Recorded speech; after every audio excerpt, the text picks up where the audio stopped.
bring forth a day when all your children live in peace. When we turn our weapons of war into gardening tools and no one will need live in fear. Holy God, our hearts long for such a day, for it is not yet the world in which we live. We confess we live in fear of one another. We have deluded ourselves to believe that more and more guns will make us safer. It hasn't worked. Too many are more interested in protecting guns rather than protecting your children. And we suffer the consequences. Our children and grandchildren practice active shooter drills that tell us they're afraid to go to school. Friends and neighbors turn guns on themselves, taking their own lives with deadly efficiency. Bullets have become the leading cause of death for children in our state. The tragic loss of life that leaves families and communities torn with grief has become so routine that we accept it as normal. Pray. Forgive us for times of believing we are powerless to change things. Forgive us for assuming someone else needs to stand up for public policy that protects the vulnerable. Forgive us for worshiping guns rather than you. Empower us to work for a state where all your children can live without fear of gun violence.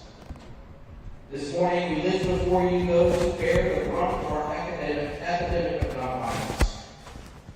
Police officers and school teachers who put themselves in harm's way. Doctors, nurses, paramedics who see the worst, yet do their best to care for bodies maimed by bullets. Parents, children, friends, and entire communities who grieve the senseless death of people they love. We lift these and the names of those on our hearts to you and our thoughts and prayers. Yet you ask for more than our thoughts and prayers. You call our thoughts and prayers to motivate us to faithful action. So we ask your blessing on the holy work for which we gather today. Empower us to serve as your agents to end gun violence in the state of Texas. As we march, as we speak with our legislators, guide us to advocate for public policy that allows all your children to live without fear. Embolden those of us who are hesitant to speak and open the ears of us who are hesitant to listen, that we might speak the truth in love and find common ground upon which to build. Soften the hearts of those we have elected to make laws. Give them courage to re-examine entrenched positions, wisdom to find agreement, and boldness to take votes to enact legislation and public policy to reduce and eventually end gun violence in our state. That all your children might live free of fear from gun violence, live to the fullness of life you offer. We pray through your most holy name. And all of us say, Amen. It's my pleasure to introduce to you Sister Roland Gutierrez, and he is going to share with you.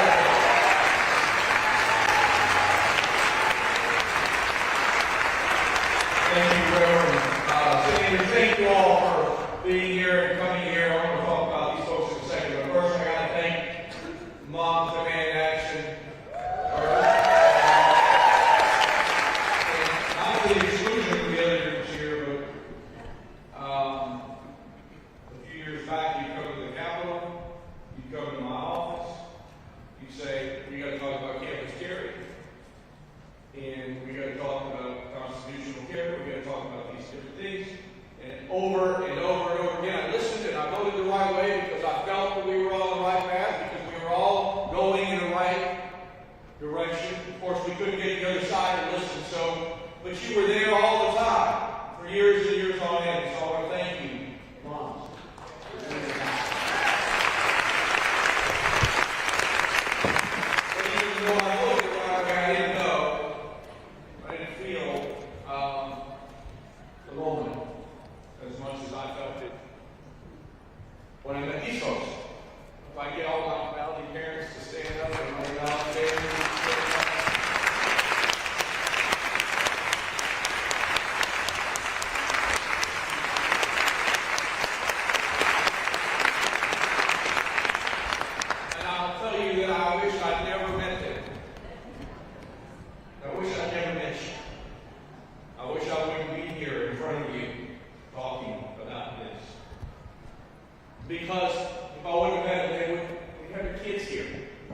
And each and every one of them wish they weren't here today. And so many other victims of crime and victims of gun violence wish they weren't here today. But not we, but some people, many people in this state did this. And the people across that building over there need to understand that they did this. That might seem hard. They didn't pull the trigger, they didn't pull the trigger. They didn't put the gun in that kid's hands, but they did, didn't they? They did because they didn't ever have a law that said an 18-year-old shouldn't have a weapon of mass destruction. Yeah, I said it, a weapon of mass destruction.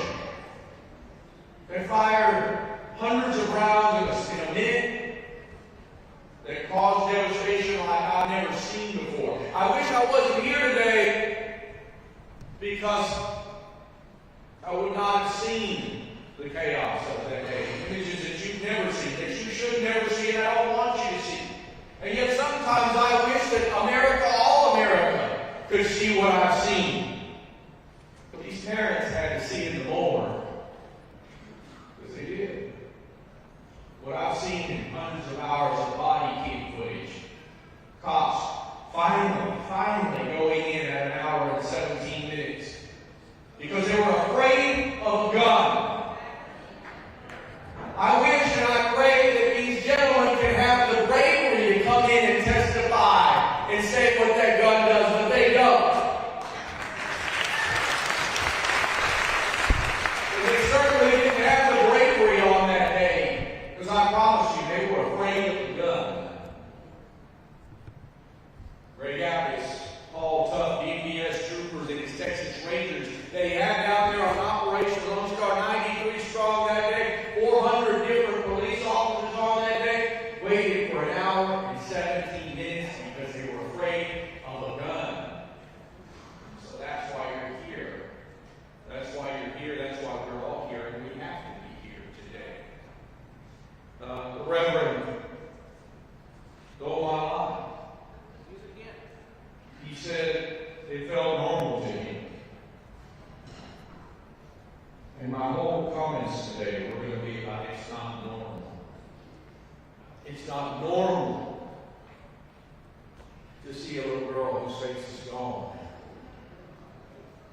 It's not normal to see a classroom inundated in blood. It's not normal to see their shoes all over the place, screwing them out. It's not normal to see a cop pull a kid out by its leg.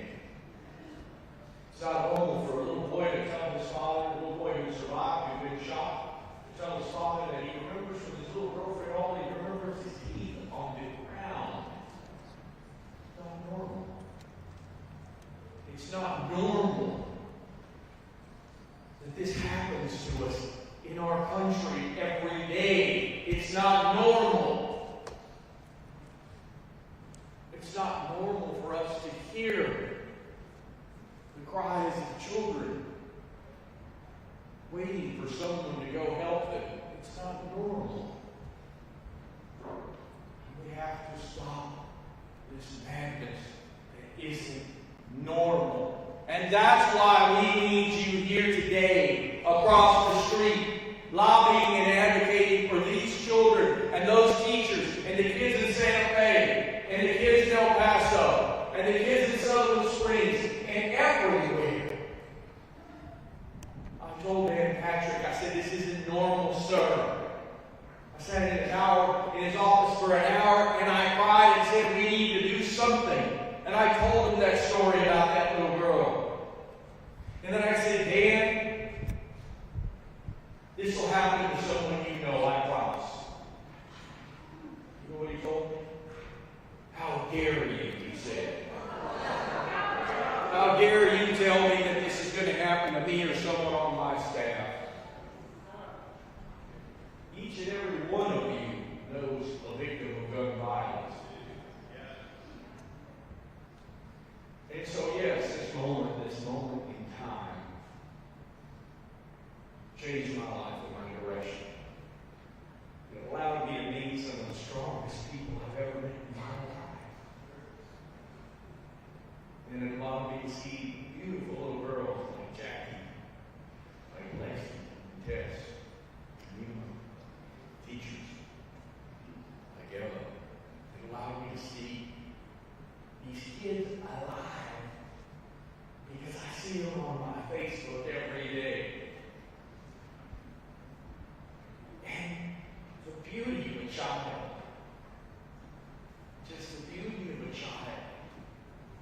in today's new normal.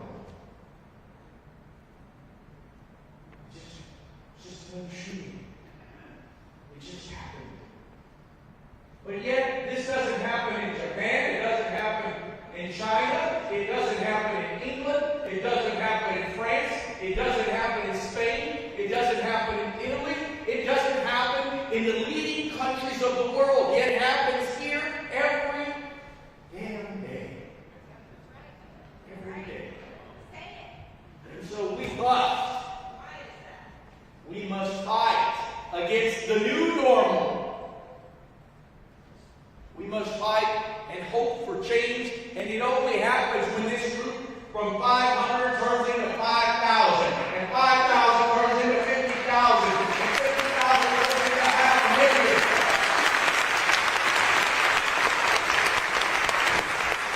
That's the way we're going to win, because we must win, you see. The new normal is some president that says, oh yeah, we just got to get over that one.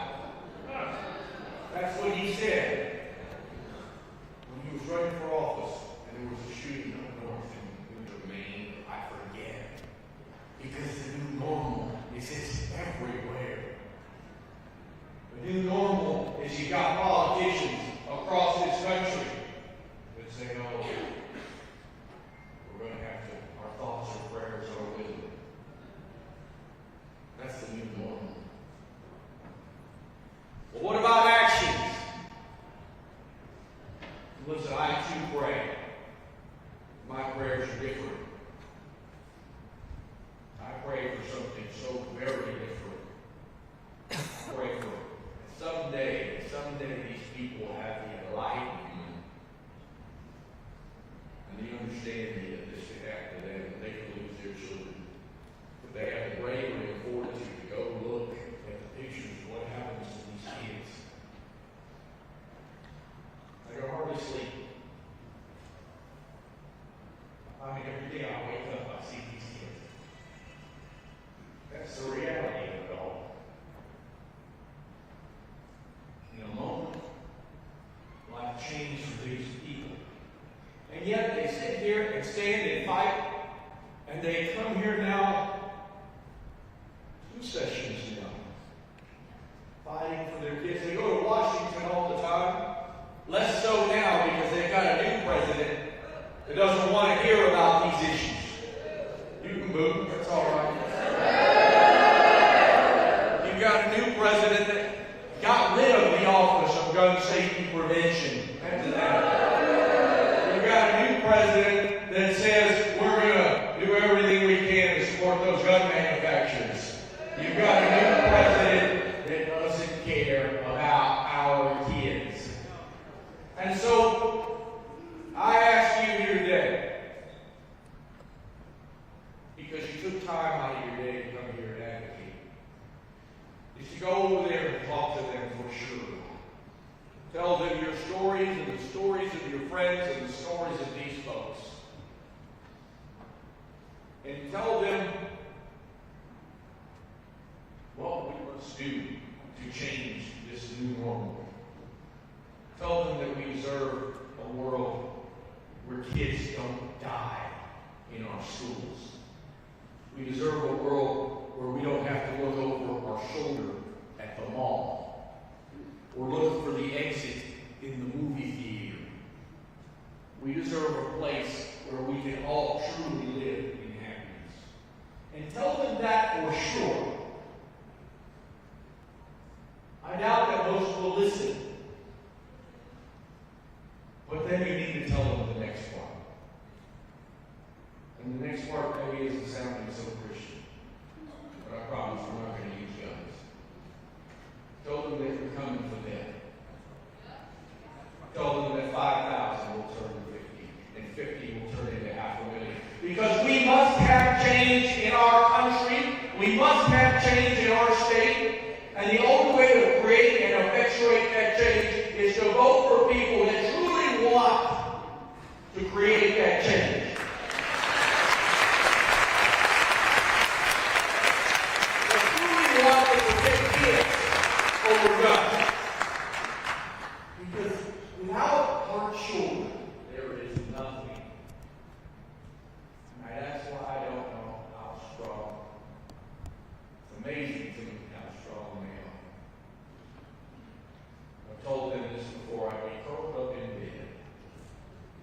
And so, yes, you go over there and tell them that we need an age limit, right? We need to increase an age limit. We need extreme risk protective orders. We damn sure need universal background checks. And if you feel for a second that your work over there is in vain, I promise you it isn't. I promise you it isn't. Because you are going to go back there and tell them that we will get the change that we need, if not today, someday, and that will come when they are gone from this office. And we have people that are advocating for our kids. I want to thank you so much for giving me this time to be here. I will be fired for you all. I'm fired for these things. I love y'all.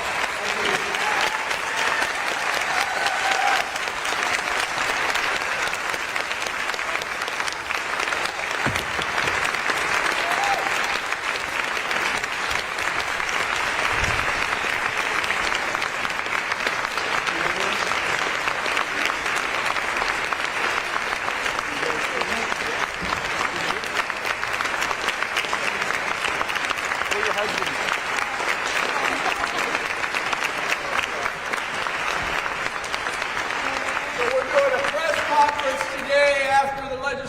Finishes and we filed some bills, the ones we just talked about.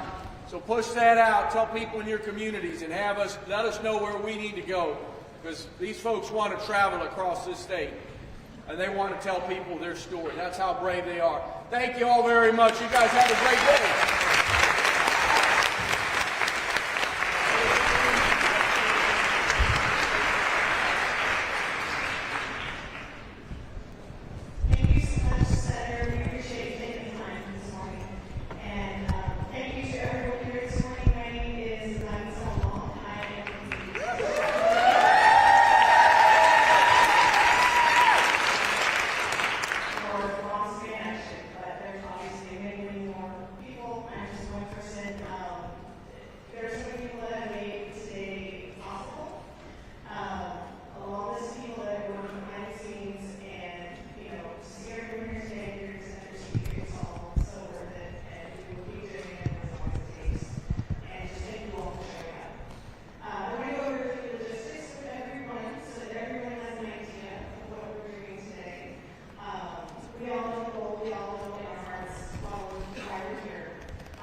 supplies, anything, the other day or stuff like that.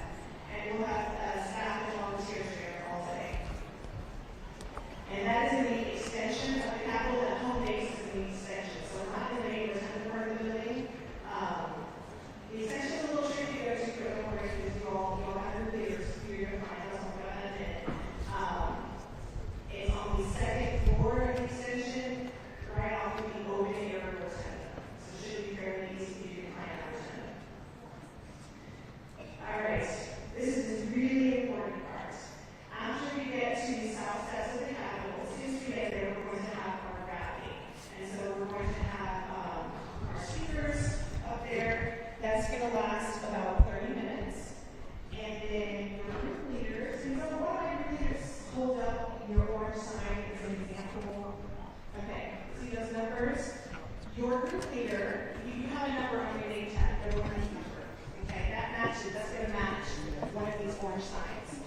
are going to hold those up at the end of the rally, at the back of the crowd, not up at the front, because there, might be cameras and AV equipment.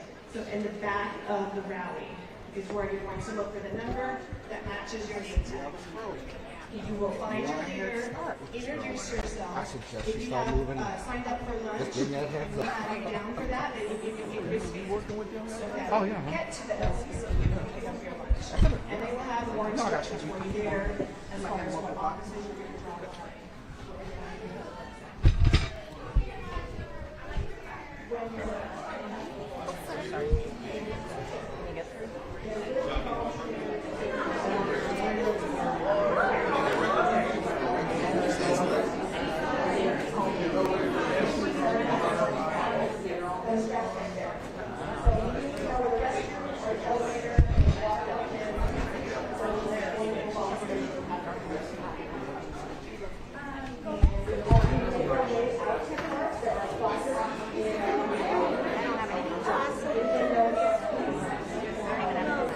Well, maybe